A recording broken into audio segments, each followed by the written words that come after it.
का दूध है जो जितना पिएगा उतना दहाड़। उसमें क्या बहुत सारी मनुस्मृति के कानून में बहुत सारी प्रथाएं चलती थी। सती प्रथा, देवदासी प्रथा, दूध पीती प्रथा, ये सब किसके लिए था? महिलाओं के लिए। सती प्रथा, जब कोई पुरुष मर जाता था, चाहे वो जवान ही क्यों ना, तो उसकी बीवी को जीने का हक नहीं था। वो पुरुष जो जिसकी मृत्यु हो जाती थी, तो उसके चिता के साथ में जिंदा उसकी बीवी को जलाने का काम किया जाता था। इतनी कुरीतियां थी समाज में। ये सती प्रथा। देवदासी प्रथा में क्या था कि ये जो कन्याएं है, ये ब्राह्मण पंडा पुजारियों के जरिए इन कन्याओं को मंदिर में दान करवा लिया जाता था और उनका जो विवाह जो पत्थर का देव होता था, मतलब देवता जिसको भगवान कहते हैं, तो देवता से शादी कराने का काम किया जाता था उस लड़की का। और उसके साथ शोषण कौन करता था लड़की के साथ में? वो जो पंडा पुजारी होते थे, वो शोषण करने का काम करते थे। तब जब वो लड़की गर्भवती हो जाती थी, तो जो बच्चा पैदा होता था, तो बच्चे का बाप बनने के लिए तैयार नहीं होते थे पुजारी। कहते थे कि ये हरिजन है। हरि मतलब क्या बताते? हरि मतलब भगवान, जन मीन्स लोग।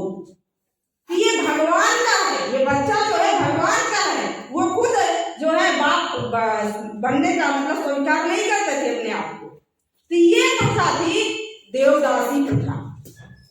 दूध पीती प्रथा, दूध पीती प्रथा में लड़कियों को दूध में डुबो के मार दिया जाता था। इतनी कुरीतियां समाज में चल रही थी। उसी टाइम में सावित्रीबाई फुले का जन्म है। 3 जनवरी 1831 को माता सावित्रीबाई फुले का जन्म होता है और 9 साल की उम्र में राष्ट्रपिता ज्योतिराव फुले के साथ में मतलब बाल विवाह प्रथा चढ़ रही थी उस टाइम। तो राष्ट्रपिता ज्योतिराव फुले के साथ में उनका विवाह होता है। माता सावित्रीबाई फुले बचपन से ही उनको पढ़ने लिखने में रुचि थी, लेकिन महिलाओं को पढ़ने लिखने का अधिकार रहता नहीं था। तो उस टाइम में पुरुष वर्ग को जो है शूद्रों को हो गया था अधिकार, क्योंकि अंग्रेजों ने 1813 ईस्वी में प्री प्राइमरी एजुकेशन लागू किया, जिसमें शूद्र शूद्रों को शिक्षा का अधिकार हो चुका। तो उस टाइम में राष्ट्रपिता ज्योतिराव फुले कक्षा 7 पढ़े। उन्होंने क्या किया? उन्होंने अपनी बीवी मतलब राजमाता सावित्रीबाई फुले को पढ़ाने का काम किया, घर पर ही उनको शिक्षित करने का काम किया। एक घटना है कि राष्ट्रपिता ज्योतिराव फुले उनका एक ब्राह्मण मित्र था, तो उस ब्राह्मण मित्र के बारात में वो गए हुए थे। तो जो ब्राह्मण मित्र था वो जवान था, उसकी बारात में गए हुए थे। तो उसके जो बाप दादा लोग थे, ब्राह्मण जो दूल्हा बना हुआ था, बाप दादा लोगों ने देखा राष्ट्रपिता ज्योतिराव फुले को, उन्होंने बुलाया हुआ था मित्र ने। तो ये गए हुए थे। तो उनके जो बाप दादाओं ने मतलब ब्राह्मणों ने क्या किया? कहा अरे ये शूद्र कैसे आ गया बारात में?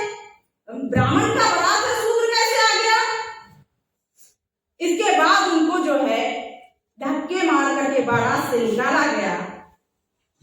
उनको बहुत कष्ट हुआ क्योंकि वो पढ़े लिखे थे। तो उन्होंने वो जो है आत्महत्या करने की उन्होंने सोची। राष्ट्रपिता ज्योतिराव फुले को उनके जो है उनके मान सम्मान स्वाभिमान पर ठेस पहुंचा। वो आत्महत्या करना चाह रहे थे, तो वो किसी कुएं में कूदने के लिए जा रहे थे, लेकिन देखा वहां गले में हांडी, कमर में झाड़ू, कुछ लोग ऐसे भी थे कि जो हंसते हुए आ रहे थे। उन्होंने उनको देखा कि इनके गले में हांडी है और कमर में झाड़ू है, ये फिर भी हंस रहे हैं और मुझे केवल शूद्र कर करके धक्का मार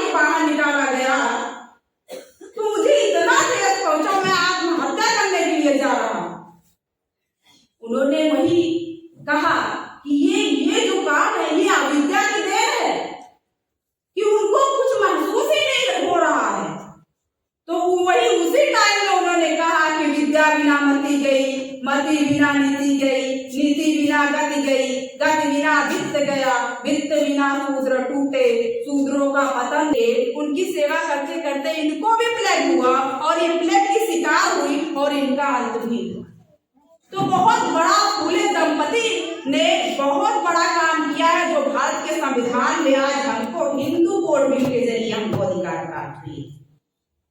पहले बहुपत्नी का भी सिस्टम था, एक पुरुष बहुत सारी पत्नियां रखता था, लेकिन अब ऐसा नहीं है। तो ये सिस्टम खत्म हुआ। अब क्या है कि अगर एक बीवी है तो आप संविधान के अधिकार से एक बीवी है तो आप दोबारा शादी दूसरे बीवी एक के रहते हुए दूसरी शादी नहीं कर सकते। बच्चे गोद लेने का अधिकार हुआ, आप तलाक लेने का अधिकार हुआ, आपको मानवीय गौरवशाली जीवन आप व्यतीत कर सकते हैं, ऐसा अधिकार आप संविधान के बदौलत महिलाएं जो है राष्ट्रपति बन रही है, प्रधानमंत्री बन रही है, doctor, engineer, IAS, IPS, pilot बन रही है, हवाई जहाज उड़ा रही है। तो साथियों ये बातें हैं। तो संविधान से हमको इतना सब कुछ मिला। जो कौन अपना इतिहास नहीं जानता वो भविष्य का निर्माण नहीं कर सकता है। इसलिए साथियों हमको कुछ न कुछ अपने इतिहास को जानना जरूरी है। एक टाइम ऐसा था जब बुद्धा ने क्रांति की थी। बुद्धा की क्रांति से महिलाओं में लीडरशिप निर्माण हुआ। बुद्धा की क्रांति से ही हमारे देश में राजा महाराजा पैदा हुए, सम्राट अशोक जैसे राजा। बुद्ध काल में ही तक्षशिला, विक्रमशिला, नालंदा जैसे विश्वविद्यालय हुआ करते थे। जैसे आज के टाइम में अगर इंडिया से कोई भी बाप अगर अपने बेटे को लंदन भेजता है, अमेरिका भेजता है, कहता है मेरा लड़का लंदन में पढ़ाई करता है, मेरा लड़का अमेरिका में पढ़ाई कर रहा है। तो उस टाइम में बुद्ध काल में जब यहाँ तक्षशिला, विक्रमशिला, नालंदा जैसे विश्वविद्यालय थे, पूरी दुनिया के लोग यहाँ पढ़ने के लिए आते थे। मेरा लड़का इंडिया गया, मेरा लड़का भारत गया हुआ है पढ़ने के लिए। इतनी उस सारी महिलाएं जो है मेहमानों के आने पर जो है वो भोजन कराने का काम करती है। वो सोने की चिड़िया आज क्यों नहीं है सोने की चिड़िया, उसका कारण है साथियों। तो वो जो टाइम था, फिर मौर्य की हत्या हुई पुष्यमित्र शुंग के द्वारा, तो प्रतिक्रांति हुई। उसके बाद में दुश्मनों ने जो वर्ण व्यवस्था के तहत हम लोगों को शूद्र बनाया था, उस शूद्र के टुकड़े किए, 1000 टुकड़े किए। आहिर, गड़रिया, कुर्मी, पासी, चमार, कहार, महार, भर ऐसे जातियां बनाई। क्यों बनाई? अपना राज स्थापित करने के लिए बनाई। वो जो बुद्धा का उनके बाद की बात है, संत कहां से आए? सारे संतों ने दाढ़ी रखी थी। क्यों रखी थी दाढ़ी? बहुत भिक्षुओं के कत्लेआम हुए। जब ये प्रतिक्रांति हुई, जब पुष्यमित्र शुंग ने हमारे मौर्य राजा विद्रथ करने का काम कर दिया, तो उसके बाद छत्रपति शिवाजी महाराज, उसके बाद ये आंदोलन चलता रहा। राष्ट्रपिता ज्योतिराव फुले उसी आंदोलन को जो है बनाई, ये बात हम लोगों को समझना होगा। साथियों उसी क्रम में